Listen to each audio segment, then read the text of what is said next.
नमस्कार. Shri Swami Samarth. Amruta fashion world या YouTube चॅनलमध्ये मी अर्चना पुन्हा एकदा तुम्हा सर्वांचं खूप खूप मनापासून स्वागत करत आहे.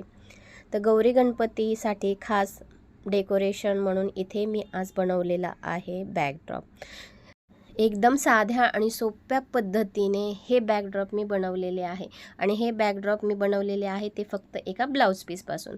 ब्लाऊज पीस 1 मीटरचा होता आणि या बॅकड्रॉपची उंची 3 फूट इतकी घेतलेली आहे आणि रुंदी जी आहे ती 2 फूट इतकी घेतलेली आहे. 3 बाय 2 फूट असे या बॅकड्रॉपची सर्व मापे आहे. तर हे बॅकड्रॉप कसे बनवायचे हे या व्हिडिओमध्ये सविस्तरपणे मी माहिती दिलेली आहे आणि सांगितलेलं आहे. तर व्हिडिओ स्किप न करता पूर्ण बघा, म्हणजे तुम्हाला या बॅकड्रॉपची सर्व माहिती डिटेल्समध्ये भेटून जाईल. चला तर मग वेळ न दवडता आपण आपल्या व्हिडिओला सुरुवात करूया.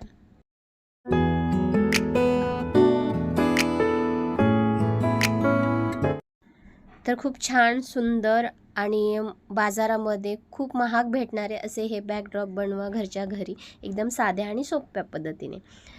तर इथे मी तुम्ही बघू शकता पेपर कॅनव्हास घेतलेला आहे आणि पेपर कॅनव्हास अशा पद्धतीने मी सर्व कटिंग करून घेतलेलं आहे. जी स्क्रीनवर मापे दाखवलेली आहेत ना, सेम त्याच मापाने हे बॅकड्रॉप मी कट केलेलं आहे. तर उंची तुम्ही बघू शकता 37 इंच इतकी ठेवलेली आहे आणि रुंदी जी आहे ती इथे मी 25 इंच इतकी ठेवलेली आहे आणि त्याच मापाने हा पेपर कॅनव्हास जो आहे ना तो कट करून घेतलेला आहे. आणि त्यानंतर जो पेपर कॅनव्हास आपण कट करून ठेवला आहे ना तो अशा प्रकारे मध्यभागी फोल्ड करायचा आहे. मध्यभागी फोल्ड करून झाल्यानंतर पेपर कॅनव्हासची जी ओपन बाजू आहे ना तिकडनं आपल्याला 9 इंचाचं माप टाकायचं आहे, कारण की तिथून आपल्याला त्रिकोणामध्ये हा पेपर कॅनव्हास कट करून घ्यायचा आहे. तर माप टाकून झालेला आहे आणि अशी क्रॉसमध्ये मी रेषा आखून घेतलेली आहे. तर आखलेली रेषा आपल्याला जो भाग आहे ना तो एक्स्ट्राचा कट करून काढायचा आहे. तर एक्स्ट्राचा भाग हा आपला कट करून झालेला आहे आणि त्यानंतर हा पेपर कॅनव्हास ओपन करून घ्यायचा आहे. आणि ओपन करून झाल्यानंतर आपल्याला इथे घ्यायचं आहे मेन फॅब्रिक, ज्यापासून आपल्याला बॅकड्रॉप बनवायचा आहे. तर बॅकड्रॉप बनवण्याकरता मी आधी सांगितलेलं आहे, इथे मी फक्त एका ब्लाऊज पीसचा वापर केलेला आहे जो घरात माझ्याकडे शिल्लक होता. तर ब्लाऊज पीस असा व्यवस्थितरित्या मी असा खाली अंथरून घेतलेला आहे आणि त्यावर जो पेपर कॅनव्हास कट केलेला आहे ना तो बरोबर टाचण्या लावत मी सेट करून घेतलेला आहे. तर इथे हे बॅकड्रॉप बनवण्याकरता मी एका ब्लाऊज पीसचा वापर केलेला आहे. तर ब्लाऊज पीस जे होते ना ते खूप सुळसुळीत कपड्याचं होतं, त्याच्यामुळे मला थोडं बनवताना थोडासा त्रास झालेला आहे. तर तुम्ही हे बॅकड्रॉप बनवताना सुळसुळीत कपड्याचा बिलकुलही वापर करू नका. कॉटनचा किंवा जाडसर कपड्याचा वापर करा, म्हणजे तुम्हाला हे बॅकड्रॉप बनवताना त्रास होणार नाही आणि एकदम व्यवस्थितरित्या हे बॅकड्रॉप आपलं बनून तयार होईल. तर इथे तुम्ही बघू शकता या बॅकड्रॉपला टाचण्या अटॅच करत मी शिलाई देखील मारून घेतलेली आहे आणि एक्स्ट्राचं जे फॅब्रिक आहे ना ते कट देखील करून घेतलेलं आहे. आणि त्यानंतर याच मापाने आपल्याला अस्तरचं फॅब्रिक देखील कट करायचं आहे. अस्तरचं फॅब्रिक कट करायचं आहे आणि या शिलाई मारलेल्या मेन फॅब्रिकवर सेट करायचं आहे. तर इथे तुम्ही बघू शकता मी टाचण्यानं हा मेन फॅब्रिक त्या अस्तरवर सेट करून घेतलेला आहे. आणि त्यानंतर या पेपर कॅनव्हासच्या कडेनं मी जिथे दाखवत आहे ना तिथूनच आपल्याला शिलाई मारून घ्यायची आहे. आणि इथे वरच्या बाजूला आपल्याला शिलाई मारायची नाही, कारण की तिथूनच हे फॅब्रिक आपल्याला पलटी करून म्हणजे सरळ करून घ्यायचं आहे. तर इथे तुम्ही बघू शकता मी या पेपर कॅनव्हासला अस्तर स्टिच करून अटॅच करून घेतलेलं आहे आणि एक्स्ट्राचं फॅब्रिक आहे ना ते पण कट करून घेतलेलं आहे. एक्स्ट्राचं फॅब्रिक कट करून झाल्यानंतर जे त्रिकोणाचा भाग आहे ना तो आपल्याला अशा पद्धतीने कट करायचा आहे.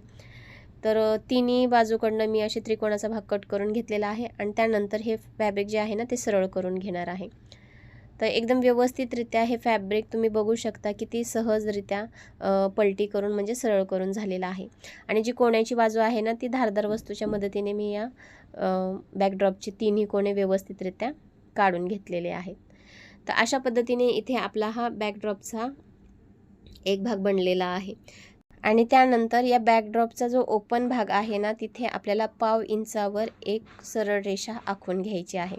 तर इथे तुम्ही बघू शकता चॉकच्या मदतीने मी सरळ रेषा आखून घेतलेली आहे आणि तिथे आपल्याला शिलाई मारून घ्यायची आहे. शिलाई मारायची आहे आणि त्यानंतर आपल्याला इथे हे बॅकड्रॉप अडकवण्याकरता छोटेसे 3 लूप्स तयार करायचे आहेत. तर या बॅकड्रॉपच्या कडेनं एक एक मार्किंग करायची आहे आणि याला मध्यभागी फोल्ड करत याचा सेंटर पॉईंट देखील आपल्याला काढून घ्यायचा आहे. त्यानंतर सोनेरी रंगाची माझ्याकडे लेस होती, त्या लेसपासूनच इथे मी लूप्स तयार करणार आहे बॅकड्रॉप अडकवण्याकरता. तर जिथे मार्क केलेला आहे बरोबर त्यावर ही लेस आपल्याला ठेवायची आहे आणि व्यवस्थितरित्या ठेवून स्टिच करत अटॅच देखील करून घ्यायची आहे. तर इथे तुम्ही बघू शकता हे तिन्ही लूप्स मी स्टिच करत अटॅच करून घेतलेले आहेत.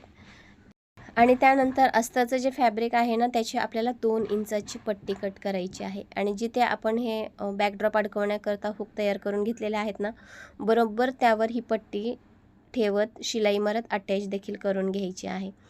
तर व्हिडिओमध्ये जसं मी दाखवत आहे ना सेम त्याच पद्धतीने ही पट्टी ठेवायची आहे आणि स्टिच करत अटॅच करून घ्यायची आहे. तर फ्रेंड्स एकदम साध्या आणि सोप्या पद्धतीने व्हिडिओमध्ये हे बॅकड्रॉप कसे बनवायचे हे मी सांगितलेलं आहे, दाखवलेलं आहे. आय होप हा व्हिडिओ तुमच्यासाठी नक्की यूजफुल असेल. जर व्हिडिओ आवडला असेल तर तुमच्या मित्रपरिवारामध्ये जास्तीत जास्त शेअर करा, व्हिडिओला लाईक करा, हाईप करा, कमेंट करा. आणि हो, तुम्हाला अजून कोणते व्हिडिओ माझ्याकडनं नवीन पाहायचे असतील तर ते सुद्धा मला कमेंट करून नक्की कळवा. तेही व्हिडिओ मी लवकरात लवकर तुमच्यासमोर घेऊन येण्याचा नक्की प्रयत्न करेन. तर गौरी गणपतीसाठी उपयुक्त असणाऱ्या खूप साऱ्या वस्तूंचा व्हिडिओ मी बनवलेला आहे. चौरंग आसन आहे, कमळ आसन आहे, समई आसन आहे, आंब्याच्या पानाचे तोरण आहे. तर तुम्ही ते व्हिडिओ देखील आपल्या चॅनलवर जाऊन पाहू शकता. तर इथे तुम्ही बघू शकता पट्टी स्टिच करत अटॅच करून घेतलेली आहे आणि वरच्या बाजूला दाब शिलाई देखील मी मारून घेतलेली आहे. आणि त्यानंतर खालच्या बाजूकडनं पण शिलाई मारत ही पट्टी पूर्णपणे या बॅकड्रॉपला मी अटॅच करून घेतलेली आहे. इथे व्हिडिओमध्ये तुम्ही पाहू शकता. तर अशा पद्धतीने छान असं हे आपलं बॅकड्रॉप बनलेलं आहे. त्यानंतर माझ्याकडे घरामध्ये लेस होती, 1.5 इंचाची लेस आहे. ही लेस संपूर्ण या बॅकड्रॉपच्या कडेनं मी स्टिच करत अटॅच करून घेतलेली आहे. त्यानंतर इथे कॅनव्हास पेपर घ्यायचा आहे आणि कॅनव्हास पेपर घेतलेला आहे आणि त्याची रुंदी 6 इंच आणि उंची बघू शकता तुम्ही इथे मी 17.5 इंच इतकी ठेवलेली आहे. असा आयताकृती भाग हा मी कट करून घेतलेला आहे आणि त्याला इथे जो मंदिराचा म्हणजे कळसाचा असा आकार असतो ना तो आकार मी देऊन घेतलेला आहे. आणि हे पेपर कॅनव्हास मी कट केलेला आहे. आणि त्यानंतर पिवळ्या रंगाचा मी कॉटनचं फॅब्रिक घेतलेला आहे, माझ्याकडे होतं ते कॉटनचं फॅब्रिक घेतलेला आहे आणि हा पेपर कॅनव्हास बरोबर या फॅब्रिकवर सेट केलेला आहे. टाचण्या अटॅच करून घेतलेल्या आहेत आणि पेपर कॅनव्हास आणि फॅब्रिक हे दोन्ही एकमेकाला स्टिच करून घेतलेलं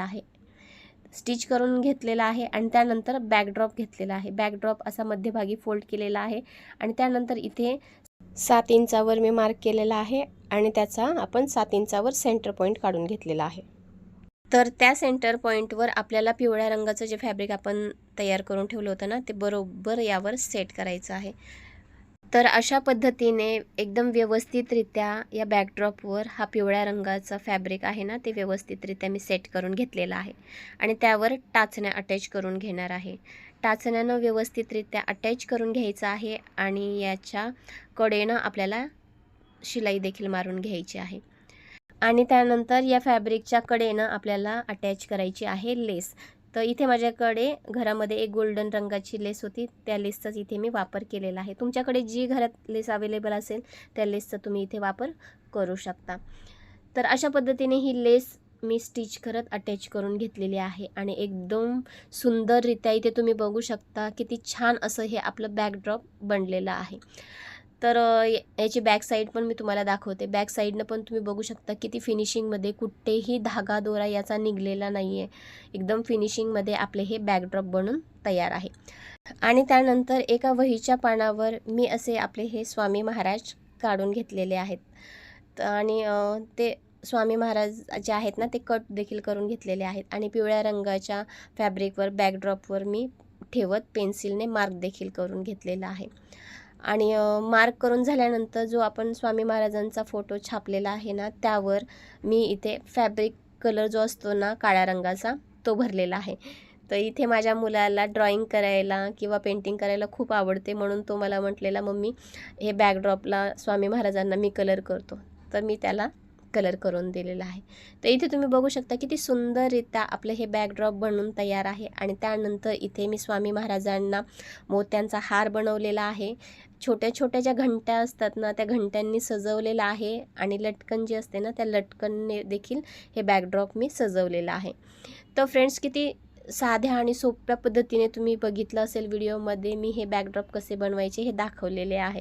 जर व्हिडिओ तुम्हाला आवडला असेल, तुमच्यासाठी उपयुक्त असेल, युजफुल असेल, तर हा व्हिडिओ जास्तीत जास्त तुमच्या मित्रपरिवारामध्ये शेअर करा, व्हिडिओला लाईक करा, हाईप करा, कमेंट करा आणि असेच नवनवीन आणि युजफुल व्हिडिओ पाहण्यासाठी आपल्या अमृता फॅशन वर्ल्ड या यूट्यूब चॅनलला नक्की सबस्क्राईब करा. तर खूप छान आणि सुंदर असे हे आपले स्वामी महाराज या बॅकड्रॉपवर किती उठून दिसत आहे, तुम्ही बघू शकता. तर भेटूया पुढच्या अशाच एका नवीन छानशा युजफुल व्हिडिओमध्ये. तोपर्यंत श्री स्वामी समर्थ.